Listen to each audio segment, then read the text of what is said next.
అర్జున్ నిద్రలేచి నిధి గురించి ఆలోచిస్తూనే ఉన్నాడు. అతను గ్రామం మొత్తం తిరిగాడు. ప్రతి ఇంటి గోడ, ప్రతి పురాతనమైన ఆలయం అన్నింటినీ జాగ్రత్తగా పరిశీలిస్తున్నాడు. కానీ ఏమీ దొరకడం లేదు. నిరాశపడుతున్నాడు. అప్పుడు అతనికి ఒక పాత గది కనిపించింది. అర్జున్ ఆ గదిలోకి వెళ్ళాడు.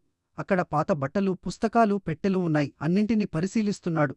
అప్పుడు అతనికి ఒక పాత పెట్టె కనిపించింది. అర్జున్ ఆ పెట్టెను జాగ్రత్తగా తెరిచాడు. లోపల ఒక చిన్న కాగితం ముడి ఉంది. అది ఒక చిన్న ప్రయాణపటం. అది చూసి అర్జున్ ఆశ్చర్యపోయాడు. కాని అది పూర్తి కాదు. కేవలం ఒక ముక్క మాత్రమే ఉంది. ఆ ముక్కలో ఏదో ఒక దారి గుర్తు ఉంది.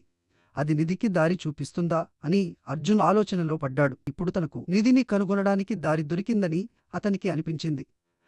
ఈ పటం తనని నిధి వద్దకు తీసుకెళ్తుందా, లేదా అది ఒక చిత్తు కాగితం ముక్క? తెలుసుకోవడానికి నెక్స్ట్ ఎపిసోడ్ చూడండి. మా ఛానల్ కథ వింటావాని సబ్స్క్రైబ్ చేసుకోండి.